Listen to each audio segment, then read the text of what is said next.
En la década del 40 comenzó a funcionar Fábrica Militar. Esa fábrica que en Río Tercero significó una explosión demográfica. Por ejemplo, las familias que vivían en Barrio Fábrica, hoy El Libertador, decían vamos al pueblo para referirse al centro. La distancia era grande. Luego fue creciendo el mercado inmobiliario. Se construían miles de casas porque arribaban cada vez más obreros de otras ciudades en busca de ser parte de Fábrica Militar. Hoy, en la hora de los 60.000, cuentan la historia Mario Sparacino y Jorge Pretini, quienes forman parte de la emblemática industria riotercerense. Bueno, Jorge, Mario, ¿qué significa para ustedes la Fábrica Militar? Y sí, me pregunta sencilla de hacer. Como para introducirnos en el tema, ¿no? Bueno, en mi caso significa Todo. todo. Todo, y cuando digo todo quiero decir, porque me acuerdo de, estamos en Río Tercero gracias a la fábrica, porque mis padres venían dando tumbos. Mis tres hermanos más grandes no nacieron en Río Tercero, fui el primero que nació en Río Tercero. Venían dando tumbos cuando se inició la fábrica, le dijeron, ¿por qué no vas a Río Tercero? Y no, yo no sé hacer nada, contaba él. Entonces le dijeron, no, que la fábrica te enseña. Y efectivamente así fue, vino. Era sastre, su profesión era sastre, pero había tenido un bar en Hernando, se habían fundido. Entonces efectivamente vino, la fábrica lo capacitó y se quedó hasta el día de su fallecimiento. O sea que llegó a Río Tercero atraído por esa oportunidad laboral. Por la oportunidad de la fábrica, porque además te prestan la casa, y le prestaron la casa. Venían de estar muy absolutamente mal a estar en toca el cielo con las manos. Encontraron todo aquí. Encontraron todo, le prestaron la casa, teníamos la escuela. Jorge, ¿para usted? Bueno, mi padre no, en realidad él vino a vender, porque fue la forma que encontró de vender, de desarmarse, de deshacerse del camión, pero una prima de ella, de las que tenía acá, le dice, sí, tengo que vender porque los chicos empiezan a estudiar y dice yo, bueno, ¿por qué no te venía a Río Tercero? Le dice, acá hay una escuela de aprendices que hasta le pagan, me dice. No, cuando le dijeron eso a mi viejo, nos pagaban una beca. Y bueno, la cuestión es que terminé y en el sexto grado y entré a la escuela de aprendiz. Mi hermano ya lo había pasado, ya era un operario junto con él. Claro. Claro. ¿Y usted, Mario? Sí, ¿Cómo se vincula a la fábrica militar? mira, yo supe ir a contar que cómo se dan las circunstancias. Cuando íbamos a sexto grado en la escuela primaria, la escuela del barrio, la Nacional 483, General Sadio. Ahí en sexto grado nos llevaban a conocer la fábrica. Y realmente cuando nos llevaron a conocer la fábrica, yo empecé a ver vecinos míos del barrio, obviamente, que eran operarios de la fábrica. Y yo veía esas máquinas trabajar, como le arrancaban virutas, volví enloquecido a mi casa. Y yo quiero ir a la escuela de aprendices, yo quiero ir a la escuela de aprendices. Pero había que entrar. Y mi papá mucho no quería, dice, no, quiero que estudie, los tres más grandes no estudiaron. No, yo voy a estudiar lo mismo, porque quiero ir a la escuela. Bueno, y así fue, nos hicieron el examen, como dice Jorge, y tuve la suerte de entrar en la selección. Un dato sobresaliente de la fábrica militar que se ingresaba ya en una etapa de formación, ¿no? Que no muchas industrias lo ofrecían en esa época. Yo entré, tenía 12 años, terminé en la escuela primaria con 12 años. Y entré a la escuela de aprendices. En aquel entonces teníamos un sueldito, no era beca, porque claro, después cuando salió la ley que impedía el trabajo en menores, sí, bueno, ustedes ya hicieron con beca, digamos. Sí, se llamaba beca cuando ingresé yo. Cuando nosotros entramos y empezamos a aportar. No, 3 años después. Ya aportábamos para la jubilación porque teníamos un sueldo. ¿Y cómo fue esa etapa de trabajar y estudiar? Porque ambos se reciben de ingenieros trabajando en la fábrica. Yo hice el mismo camino que ella, yo fui atrás de ella. Sí, mira, es una cosa que quizás uno como empezamos tan chicos a trabajar, ya tuvimos que hacer la escuela industrial, trabajando y estudiando, íbamos a la noche a la escuela industrial nosotros. Ya era una costumbre, y uno ya había logrado un paso de independencia, de ayuda a sus viejos, todo casi. Claro, con trabajo ya y tenían cierta independencia. Entonces, bueno, para nosotros la universidad tecnológica fue la que nos abrió sus brazos, porque a su vez podías trabajar y estudiar. Estaba prevista, bueno, como que nació como una universidad obrera, se llama. Estaba diseñada para eso. Para eso, y tenían que preparar gente, pusieron una fábrica acá porque cuenta la historia, no sé si, que la fábrica se puso acá porque Marín fue y, no sé, habló con los que querían poner a Nueva Fuerte. Claro, donó los terrenos. Sí, sí. Y bueno, y Marín hizo un viaje así y se enteró, no sé cómo fue. Ahora somos vecinos, va, ni me acuerdo cómo se llama. Claro, pero hace falta esa capacitación de entrada. Ah, sí. Sí, más vale, no había acá, no había ese. Era toda gente, venían de Rosario. De Rosario vinieron muchos. Bueno, el caso de su padre, Mario, fue un caso importante también, porque por el rubro que él realizaba. Nada, por eso digo es que como la fábrica estaba en formación, la gente, a un grupo de personas se nos mandó a capacitar a lo que hoy es Fray Luis Beltrán. Era una fábrica ¿cómo se llama?, del Comando de Arsenales, los talleres del ejército, del Comando de Arsenales. En realidad fue la base de la primera fábrica, luego fábrica militar, que fue Fray Luis Beltrán. Ahí se capacitó la gente y a su vez la gente capacitaba a los que venían. Y trajeron técnicos, todos los técnicos y demás venían de Buenos Aires. Rosario Y Buenos Aires. Sí, Rosario, que vino mucha gente allá. ¿Cuál creen ustedes que es que fue, o que es que fue, mejor dicho, en su esplendor, el rol social de la fábrica militar de Tercero, más allá de su aporte a la economía y al desarrollo local? Bueno, imagina que la fábrica vino acá, el decreto se firmó en el 36, 38 lo que hablábamos fuera del micrófono, se colocó la piedra basal.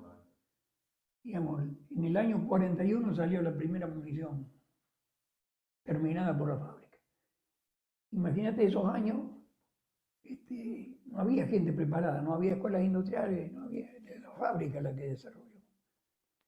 Y se desarrolló Río Tercero, muchísima gente preparada de afuera, terminó de preparar a un montón de gente aquí, y Río Tercero obviamente que dio vuelta a 180 grados, como le pasa a cualquier ciudad que tiene la inmensa suerte de tener industria. Por más que por ahí protestemos con las industrias químicas, porque no las evaluamos como corresponde, pero Río Tercero tuvo la inmensa suerte de tener industrias. Sí, la fábrica militar, o sea, industria química e industria metalmecánica. Claro. Sí, después, ¿no? O sea, la fábrica militar Río Tercero se armó con... Acá tuvimos 3 fábricas. La fábrica, don Marín, que donó parte de los terrenos de la fábrica, ahí se instaló la fábrica militar de munición de artillería. Después, años después, en el año 47, se resolvió la creación de la fábrica militar de zinc electrolítico, y que hacía ácido sulfúrico, y lo hacían a partir de la blenda. La tienen que haber sentido nombrar o no, porque es contaminante de la tierra. Y por separado se resolvió crear el grupo químico, que se llamó, todos esos terrenos de la parte química lo adquirió la Dirección General de Fabricaciones Militares para poner las plantas químicas. Ese grupo químico era de amoníaco y ácido, se llamaba amoníaco y ácido. Y entonces tenían 3 direcciones, 3 administraciones. En el año 54 se resolvió entonces unir todo. Ahí nació la denominación de Fábrica Militar Río Tercero y unió la Fábrica Militar de Munición de Artillería, la Fábrica Militar de Zinc Electrolítico y el grupo químico de ácido, de amoníaco y ácido. Así nació, digamos, ese polo industrial. como nombre, la Fábrica Militar Río Tercero. ¿Y qué cantidad de empleados tenían en aquella época? Y entre las dos fábricas hablaban cerca de 2000 eran, ¿no? En el año 83, llegamos, el número más grande que yo recuerdo, en el año 83-84 éramos 1900, Puede ser cerca de 1915, cerca de 2000. Pero piensen, por favor, si me permiten. Llegó la fábrica, se instaló, como cuando instalaron el grupo químico. Como ese grupo químico hacía amoníaco y ácido, se llamaba, hacía amoníaco, tenía la planta de nítrico, de nitrato de amonio y la de sulfúrico. Como tenía la planta de ácido nítrico, Petroquímica resolvió venir a instalarse en Río Tercero. Su principal insumo era el ácido nítrico. Materia prima ahí, usando la labra. La Dirección General tuvo que ampliar la planta, la producción de ácido nítrico. En aquel entonces, como estaba destinado exclusivamente a la fabricación de pólvora, Claro. Villa María y Fanazul, y esto requería mucho petroquímica, ahí se amplió la planta de nítrico, pero se logró la instalación de petroquímica. Sí, por con eso todo lo que eso significa. se le llama madre de industrias, ¿no? Porque ahí había también, esos terrenos eran de fabricación. Todo ahí era. tenían Era todo de había fabricación. Un aeropuerto, digamos, las avionetas aterrizaban ahí.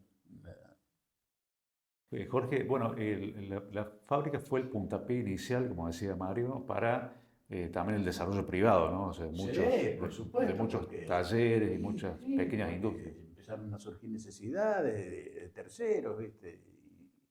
Y era un polo donde se instalaban talleres, ahí, qué sé yo, bueno.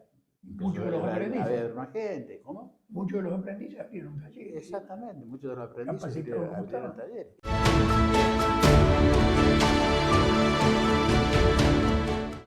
Sumate al plan Más Conectados de Riotel Fibra y disfruta nuestros nuevos planes.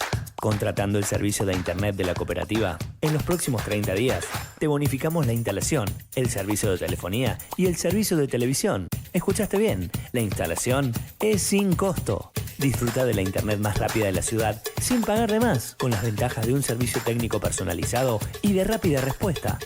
Sumate ya al plan Más Conectados de Riotel Fibra, el que más te conviene.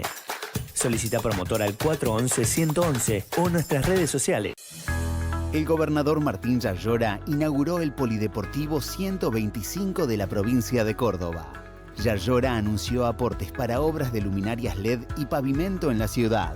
Para que este año, al igual que el otro, en cada uno de nuestros pueblos, comunas o intendencias, haya una obra en marcha para llevar prosperidad y progreso y por supuesto también para mover el empleo local. Porque al final de todo es el trabajo lo que sustenta a las sociedades y por supuesto gobernar también es generar en conjunto con lo privado y en conjunto con lo público. Con tu apoyo, seguimos haciendo. Gobierno de Córdoba. Gestión Martín Yarlora. Nos encontramos en el barrio Salto. Estamos aquí en el despliegue de fibra óptica que está realizando la cooperativa, con un avance del 80% aproximadamente. Restan unas 15 cajas, de 40 cajas de colocar para empezar a dar el servicio en el barrio. Bueno, acá como dice Manuel, estamos terminando lo que sería la última etapa de conectividad de Almafuerte. Es un proyecto que hizo la cooperativa hace aproximadamente 4 años. Lo encaramos con fondos propios. La idea es generar la conectividad al 100% de los abonados de la localidad a un servicio de fibra óptica, garantizando una velocidad de datos y una conectividad segura. Es muy importante recordar que toda la obra de fibra óptica, al igual que la mayoría de las obras que lleva la cooperativa adelante, son con fondos propios, administrando los recursos de la cooperativa a través de los asociados. Vuelve Expo Viva, la expo más destacada de Río Tercero. Sábado 14 y domingo 15 de junio, en el Club Esportivo 9 de Julio. Te vas a sorprender con artesanos, emprendedores y expositores de toda la provincia de Córdoba. Entrada libre y gratuita. No se suspende por mal tiempo. Somos Expo Viva.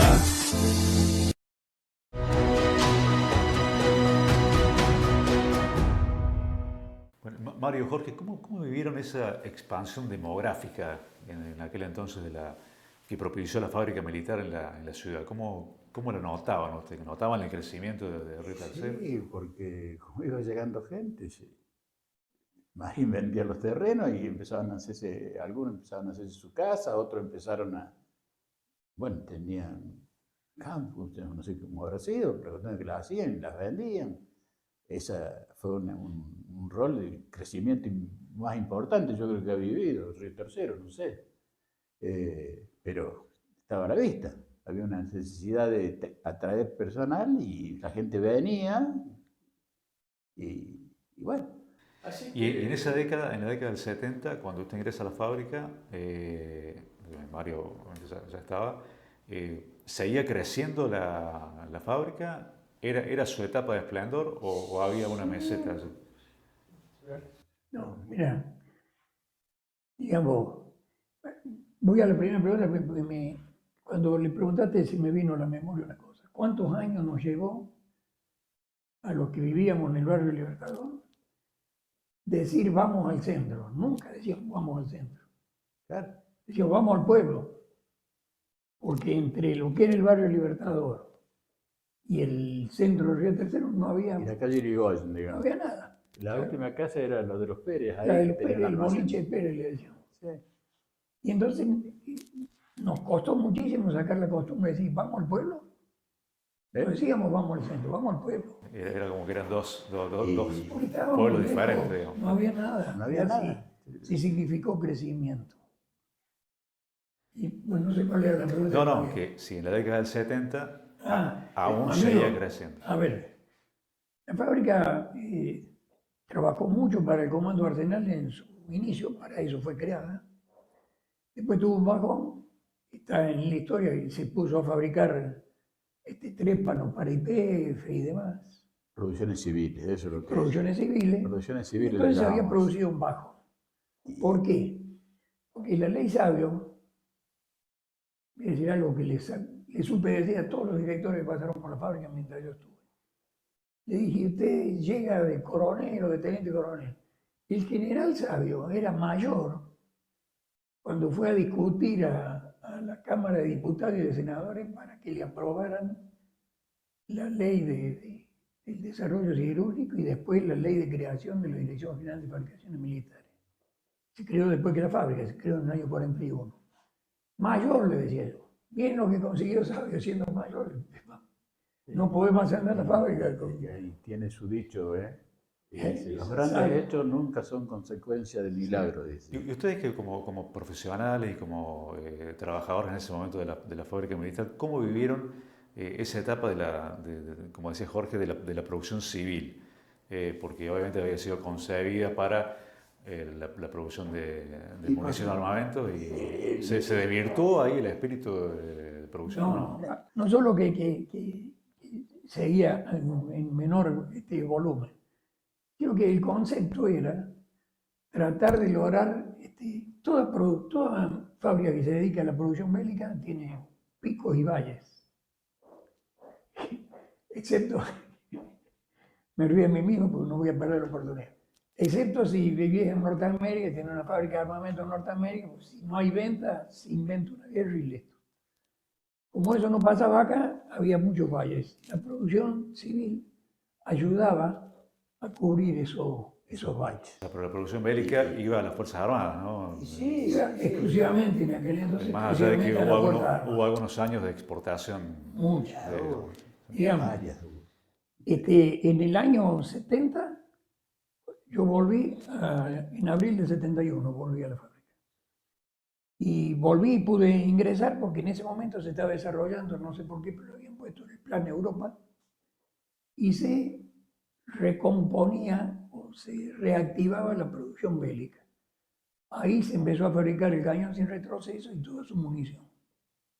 Entonces, el año 70 o la década del 70 fue un año de mucho alza en la producción. Se trajeron máquinas para los talleres de munición y de armamento. Empezaron a incorporar máquinas especiales, máquinas pesadas. Así que ese fue un hito.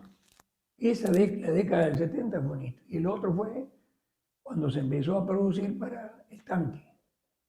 Para el tanque. El tanque argentino. Si ustedes recuerdan, o no, porque también son de Río Tercero, se empezó a hablar del tanque CMX, había del tanque AMX, porque el primer acuerdo que en principio había hecho la Dirección General era con Francia, y el tanque que se iba a hacer en el país era el AMX, que es francés. Eso, ¿por qué motivo político o lo que fueran, desconozco? Eso se cayó, no se hizo el tanque AMX. Nosotros sí habíamos producido ya los cañones para ese tanque. La torreta. Y entonces se incorporó el tanque argentino mediano, que es alemán, el TAM, el famoso TAM. El TAM es tanque argentino mediano. Y entonces hubo que, mismo que aquí en la fábrica se producía en la parte mecánica el tubo del cañón, la recámara, todo eso, y se creó la división, producción blindado, que ahí se hacía la torreta para el tanque y para los vehículos de combate que se hicieron. ¿Se acuerdan que hace poco, acá en Río Tercero empezó el comentario, están vaciando la fábrica, se están llevando cosas de la fábrica? Porque habían entrado una cantidad de camiones y se llevaban cosas. ¿No se acuerdan? Sí, claro, sí, sí. En realidad, ¿qué se venían a llevar? Porque la fábrica había firmado ahora un acuerdo, para la reparación de los cañones 155 milímetros. Entonces, cuando se empezó a trabajar, hubo un acuerdo con IMSA, con las industrias mecánicas Pescarmona, y entonces lo que habían venido a retirar el ejército era de su pertenencia, vino a retirar los cañones, porque en lugar de dejarlos reparar acá, que fuimos su fabricante, lo llevaban a reparar a la industria privada. Por eso la fábrica está tan caída de trabajo. Toda la reparación del armamento y demás se está llevando a otro lado, cosa que a mi juicio es absolutamente injusta. ¿Hay problemas de competencia? Sí, bueno, usted fue director, ¿no?, de la fábrica. Ya lo vamos a abordar el tema, pero ¿hay problemas de competitividad con el sector privado o no? Cuando la fábrica empezó a participar en licitaciones, la ganaba o no la ganaba. Con el ejército era otra cosa. Ahí sí podría o no haber, para eso tendríamos que haber competido y listo. Nos llamaron a licitación, digamos. No le posibilitaron a la fábrica presentar su presupuesto. Como si lo tuvimos que hacer cada vez que quisimos reparar o fabricar vagones. O sea que no es, la fábrica en ningún momento fue. En ese marco, que usted contaba cómo se gestó de alguna forma que diferentes partes del TAM se hicieran en la fábrica militar, ¿había innovación tecnológica? ¿Había ideas, proyectos que a lo mejor se concretaron o no dentro de la fábrica? No sé si había una división específica para eso, o había inquietudes por parte de los profesionales de aportar cosas nuevas o innovar, ¿o no? Sí. Digamos, la innovación nos llegaba con los nuevos productos. En realidad, desde el punto de vista militar, estaba CITEFA, que era el Instituto Científico y Técnico de las Fuerzas Armadas, por eso CITEFA. Y de allí venía la fábrica, la dirección general, la fábrica misma, con sus ingenierías, participaba en acuerdo con CITEFA en el desarrollo de los productos. Porque si CITEFA quiso desarrollar el cañón 155, vino y se apoyó en la fábrica. No sé si me explico. Había una interacción ahí entre ese Instituto Científico y Técnico de las Fuerzas Armadas y nuestro personal. Insisto, empecé a decir recién, cuando la fábrica de desarrollo produjo el cañón 155 milímetros, era uno de los 5 países en el mundo que fabricaba ese cañón. No había otro. Con los tubos de cañón del tanque AMX, que se cayó el tanque, pero nosotros ya teníamos 130 tubos, se hicieron. Eso quedó. ¿Y qué se hizo? Pues la fábrica, en conjunto con CITEFA, trabajó mucho con eso. Se adaptó y se repotenciaron los viejos tanques Sherman que tenía el ejército. Estamos hablando de los Sherman. Lo vimos en muchas películas norteamericanas. en las guerras. Y se repotenciaron los tanques Sherman. Y esa repotenciación nació de la fábrica. Trabajó mucho el sector profesional de ingeniería de la fábrica. Y después, cada vez que vino una producción, no nos olvidemos, la fábrica fue productora de los tubos de supergas. Cientos de miles. Los tubos de 45 kilos. Se repararon vagones y se fabricaron vagones. Los vagones, el tolva a 30, el tolva a 50, transporte de carga, transporte de portacontenedores, el vagón playero. Con la parte de producciones civiles, que por supuesto se usaban máquinas y equipos que se usaba también para el armamento en algunos casos. Pero las líneas de fabricación del armamento se mantuvieron. Tardó así un poquito más en querer modernizarla, que se modernizó. De hornos a gas pasamos a tener hornos eléctricos.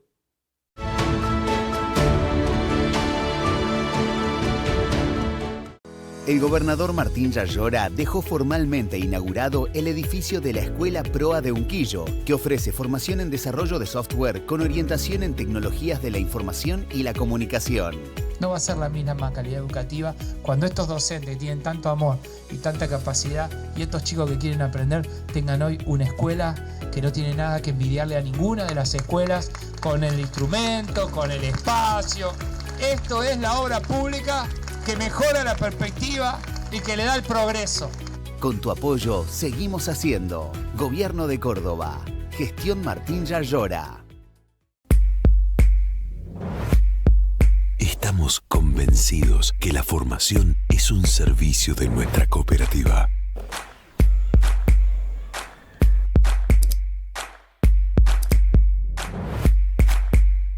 Este año, sumando nuevas temáticas.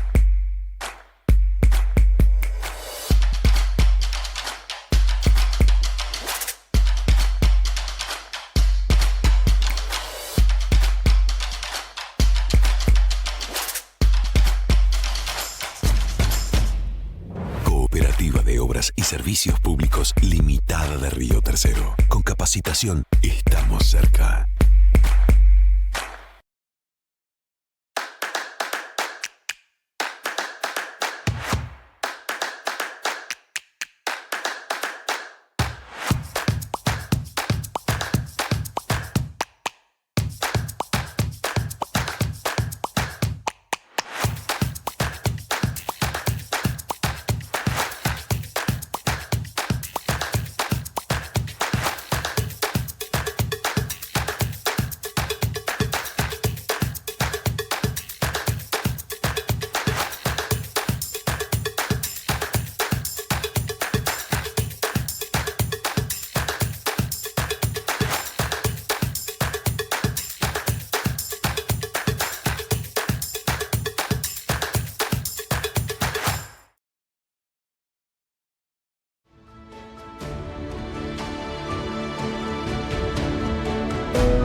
Voy a contar esta anécdota porque me parece interesante. Recién hablábamos de que uno se acostumbró a trabajar y a estudiar porque cuando hicimos la escuela industrial estábamos trabajando.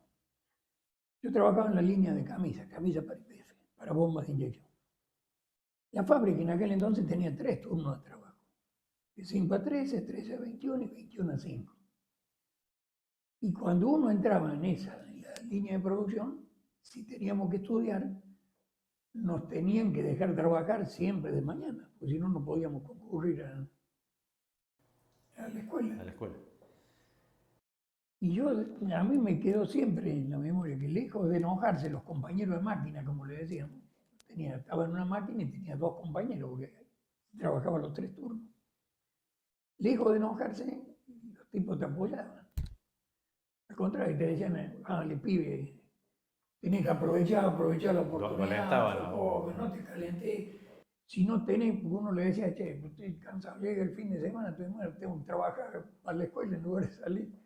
Te decían, ya vas a tener tiempo de salir, joda, no pierdas la oportunidad. Eso era lo mismo que se vivía un poco en el barrio o en la sociedad. Las personas mayores eran respetadas y cada uno de ellos te cuidaba y te aconsejaba. Había compañerismo. Si uno tenía los oídos abiertos, escuchaba muchos consejos sanos. Y cuando uno fue joven dentro de la fábrica, yo me sentí siempre muy acompañado, digamos, por la gente mayor, por los adultos que nos estaban enseñando, aparte de nuestra escuela de aprendices, porque salía y ¿quién te enseñaba a manejar la máquina? El último año estábamos en el taller y tenías un padrino, no sé cómo llamarlo, el que te enseñaba. Y después no se olvidaba. Y si uno necesitaba algo, y le decía, che, mira, te vas a... No, y ese sentido de pertenencia y el sentido de pertenencia nace en operarios o trabajadores que han estado más de 50 años en la fábrica y que eran reticentes por allá a jubilarse, ¿no? A retirarse. Sí, digamos, le canto dos cosas. Una, era un trabajo que ya a partir vos, cuando pasás de cierta edad, es difícil irte a otro lado. Pero aparte de eso, yo digo, el concepto que existía en la industria en aquel entonces, cuando Japón empezó a desarrollarse industrialmente, Japón planteaba una teoría, la teoría de la lealtad y de pertenencia a la empresa. Entonces la empresa no abandonaba a sus operarios. Y con eso conseguía que los operarios nunca abandonaran a la empresa. Y sí que tiraban todos juntos. Bueno, la fábrica tuvo mucho tiempo de eso. Convengamos que cuando nace la fábrica, nace todo, era de la fábrica. Vos querías ir al cine, era gracias a la fábrica. Tenías el hospital, o sea, tu problema de salud solucionado por el hospital, por el policlínico, era de la fábrica. Querías practicar deporte, tu casino era de la fábrica. Y entonces la gente todo giraba en torno a la fábrica. Se compenetró mucho. Después, bueno, ya cuando se fue, se empezó a cambiar y empezó a irse esa camada de primero, llamémosle, operarios y demás. Ya los que entraban no venían como un poco, entendí que decía Jorge, ya no venían con la idea de... ¿Cómo fue la etapa, Mario, de director de la fábrica militar? Fue el primer civil que asumió la dirección de la empresa. Sí, no el único, pero el primero. No, yo siempre hago la aclaración de que fue una suerte que me tocó disfrutar con mucho orgullo, por supuesto. Te imaginas, de aprendiz a director. Yo digo, cuento esta historia porque el que estaba de director en la fábrica era el coronel Coquet. En la dirección general, en sede central, el director de producción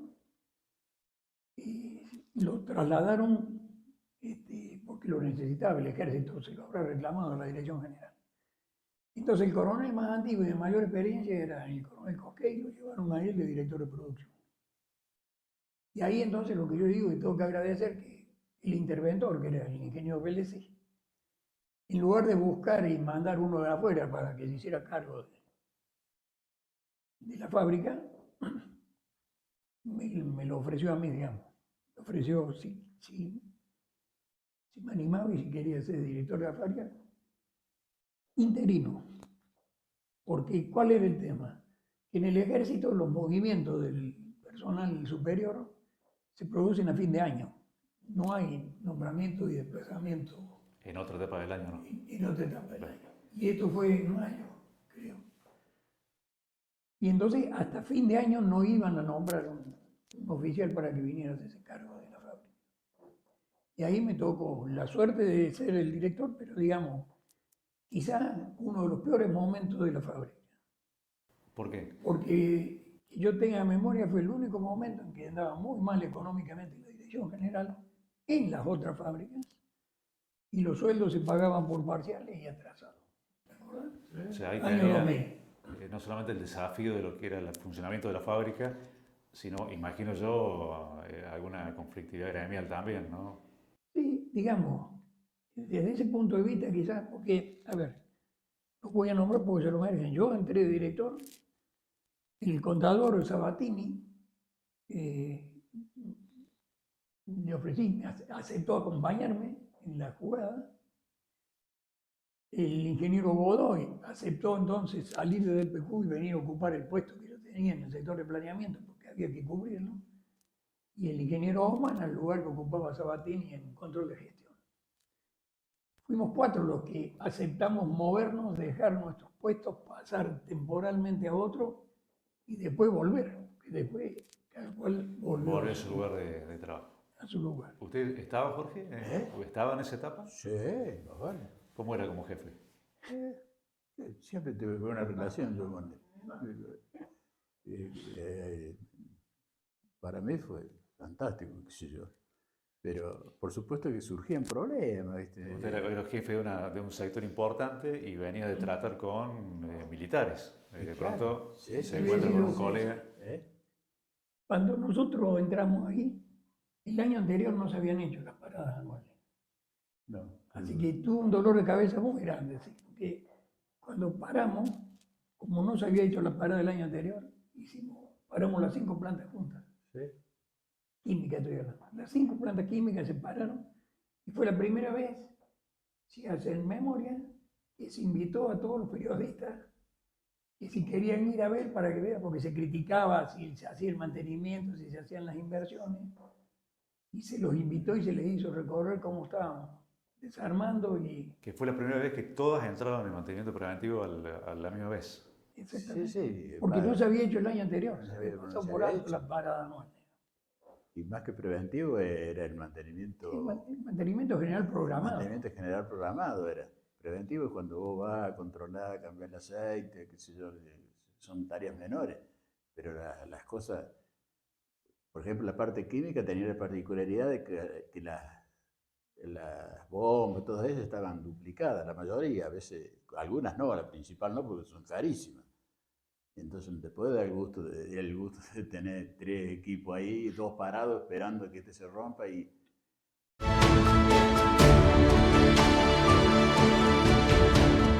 Nos encontramos en el barrio Salto. Estamos aquí en el despliegue de fibra óptica que está realizando la cooperativa, con un avance del 80% aproximadamente. Restan unas 15 cajas, de 40 cajas de colocar para empezar a dar el servicio en el barrio. Bueno, acá como dice Manuel, estamos terminando lo que sería la última etapa de conectividad de Almafuerte. Es un proyecto que hizo la cooperativa hace aproximadamente 4 años. Lo encaramos con fondos propios. La idea es generar la conectividad al 100% de los abonados de la localidad a un servicio de fibra óptica, garantizando una velocidad de datos y una conectividad segura. Es muy importante recordar que toda la obra de fibra óptica, al igual que la mayoría de las obras que lleva la cooperativa adelante, son con fondos propios, administrando los recursos de la cooperativa a través de los asociados. El gobernador Martín Yayora acompañó al CEO de YPF Luz, Martín Mandarano, en la inauguración del Parque Eólico de General Lavalle. Desarrollado y ejecutado por YPF Luz, el parque posee 25 aerogeneradores que pueden otorgar energía a 190.000 hogares. Este es un día histórico para Córdoba, para la energía renovable de la Argentina, para YPF y para EPEC, que iniciemos un trabajo en conjunto, socios eternos, en el crecimiento y el progreso de la Argentina. Con tu apoyo, seguimos haciendo. Gobierno de Córdoba. Gestión Martín Yayora. Si te digo Riotel Fibra es más, ¿vos en qué pensás? En el servicio más completo y conveniente de la ciudad, con la red de fibra óptica directa al hogar más amplia y con la internet a la más alta velocidad todo el tiempo, con servidores locales de Google, YouTube, Netflix, Facebook, Instagram y WhatsApp que aceleran los accesos a las aplicaciones más utilizadas, con la televisión en alta definición más completa, los packs más buscados, Fútbol Max Universal Adultos, más contenido local exclusivo, noticiero, programación parroquial, radios y streaming, más cámaras en puntos estratégicos de la ciudad, más un servicio técnico actualizado y de rápida respuesta. ¿Entendés por qué Riotel es más? Riotel Fibra de la Cooperativa, el que más te conviene. Solicita información por WhatsApp al 3571 41 11.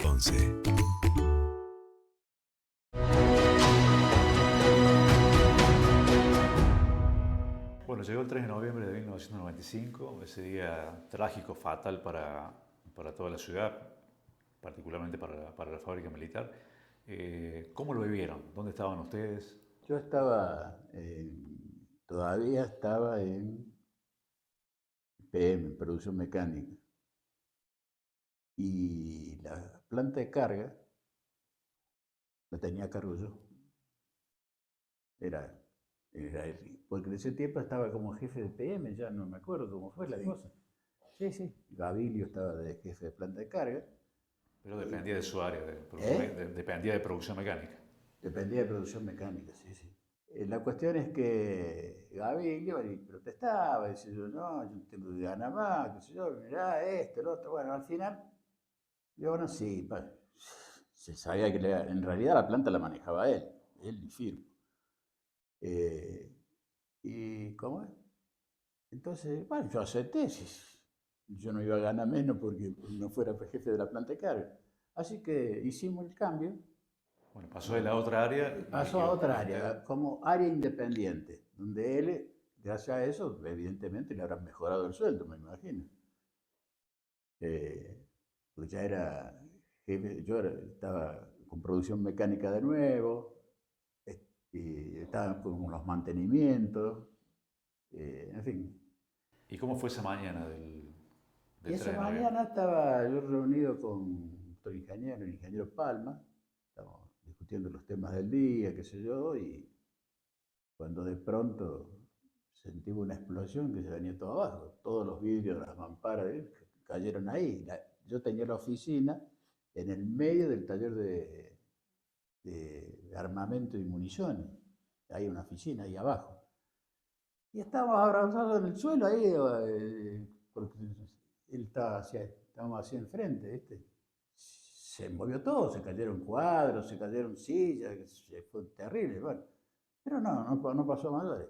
Salimos afuera, ya era todo humo, qué sé yo, y salimos corriendo para el lado de la planta de carga, debe ser el tubo de oxígeno que reventó, qué sé yo, hay un tubo de oxígeno gigante, ¿viste?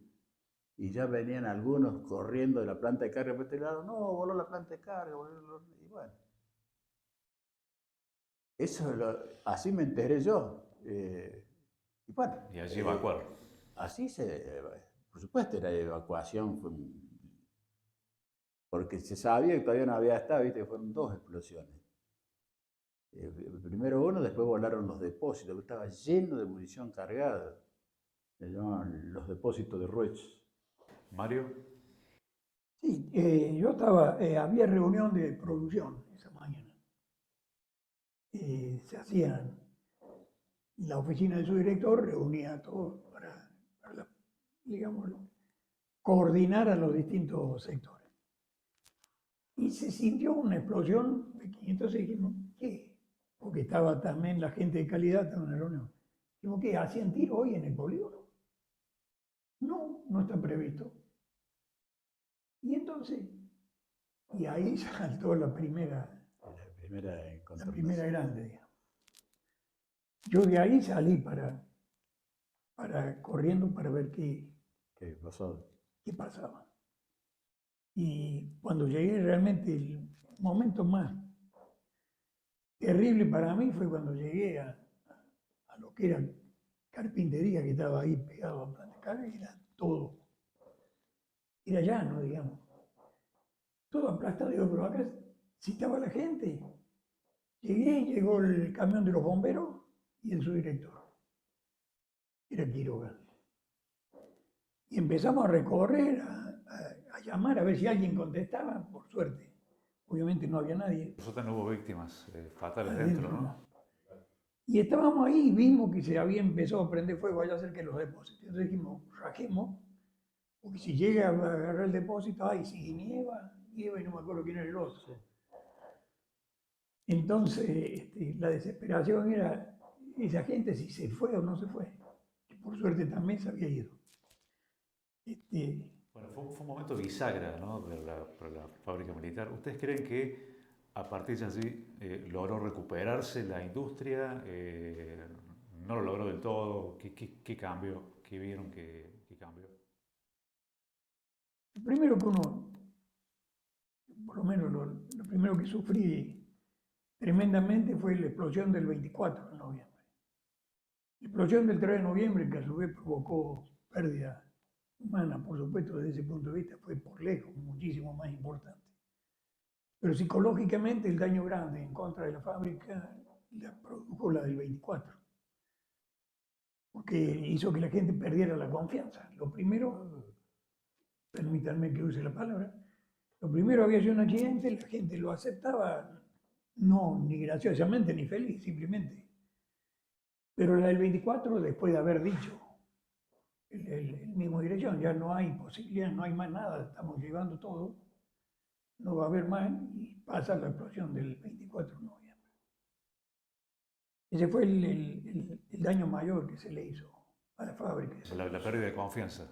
Usted estima que la pérdida de confianza de la población fue lo más grave. Lo más grave. Y lo voy a decir.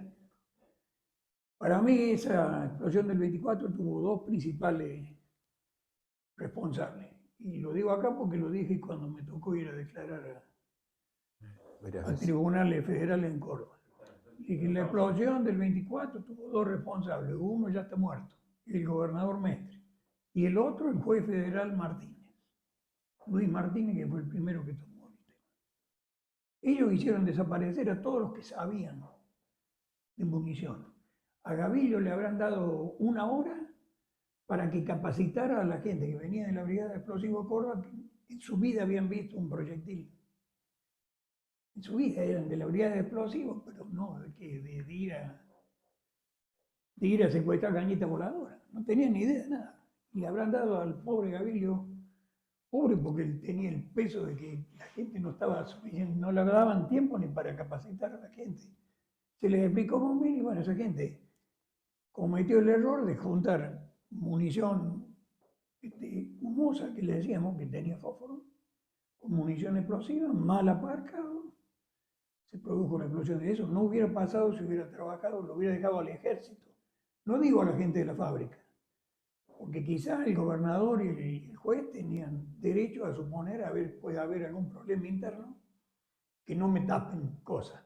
Bueno, entonces traían los especialistas del ejército, pero lo hicieron culpable al ejército de movida, y así fue todo, desde la explosión del 24 en adelante, que fue todo. Y desde el punto de vista productivo, bueno, no fue lo mismo, digamos, ¿no? O sea, la fábrica se recuperó, siguió produciendo. No, para la producción mecánica no fue lo mismo, porque lo primero que hicieron, vinieron y cortaron el gas. Vino Ecogás y bloqueó las válvulas de entrada, entonces ya forja, lejos, tratamientos térmicos, ni a metacocido podían, lo hacían con calentadores eléctricos, pero sí. No es lo mismo. Evidentemente fue un tiempo, tal es así que, bueno, entonces la fábrica quedó sin gas, la parte de PM. A PQ se la habilitaron porque como estaba más lejos, si bien llegaron algunas esquirlas, viste, allá, que yo salí por la de PQ, ¿de acuerdo? Mario, ¿qué significa la fábrica militar para usted? Significa, yo me desarrollé, mi familia paterna, digamos, ya lo dije hoy, se desarrolló gracias a la fábrica. Éramos 6 hermanos, se pudo crear y desarrollar una familia, perdón que sea autorreferencial en este aspecto, pero bueno, de gente honesta y trabajadora, y yo me hice hombre adentro de la fábrica, y terminé haciéndome viejo adentro de la fábrica, y me jubilé en el año 2011, y bueno, la llevo en el alma porque es todo para mí. Yo le quise y le quiero mucho a la fábrica y le di todo el esfuerzo que pude y toda la capacidad que tuve. Mucho o poco lo que tenía para dar, se lo di. Y para siento que me respondió. Claro, si querés repito, si hay tiempo, pero sí, por supuesto. Su vida. Pude estudiar a mis hijos, todos están trabajando, tienen su casa, su auto, sus hijos.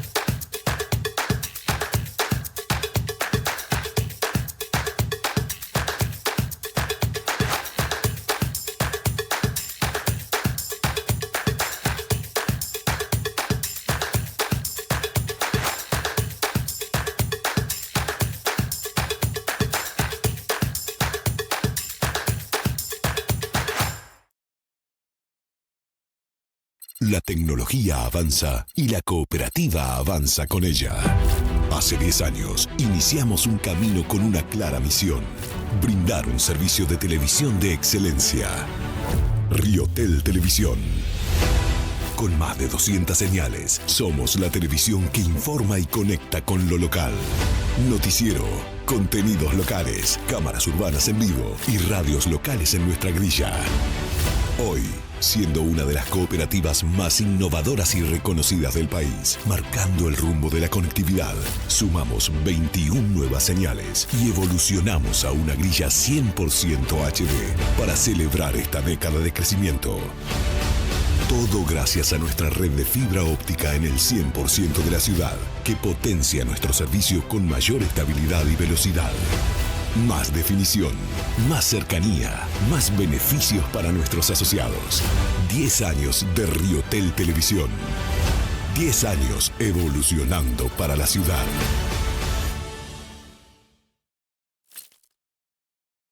El gobernador Martín Yarlora habilitó en Río Ceballos 2 nuevas escuelas secundarias con formación profesional ubicadas en barrio Lomas de Chañar y Loza. No existe mejor que esto. No existe. Porque acá ustedes tienen que saber que sus hijos van a tener la mejor calidad posible. La entrega de los docentes y la calidad de los docentes cordobeses ya la sabemos. Lo que necesitan es la infraestructura. Y hoy la infraestructura que acabamos de inaugurar en Río Ceballos los pone a la vanguardia. Y ya no hay excusa. Ahora es la búsqueda de la calidad, la búsqueda de la excelencia. Con tu apoyo seguimos haciendo. Gobierno de Córdoba. Gestión Martín Yarlora. Atención Río Tercero, chicos, volvemos al Teatro Real. Volvemos al Teatro Real el sábado 14 de junio, 21:30, para disfrutar del auténtico Pirulo. Las entradas las pueden conseguir en Rocco o en alpogo.com, así que todo el mundo invitado al nuevo espectáculo de Pirulo, el auténtico Pirulo. Exactamente, los vemos, chicos. Chao, mijo. Nos vemos, Río Tercero. Chao, nos vemos.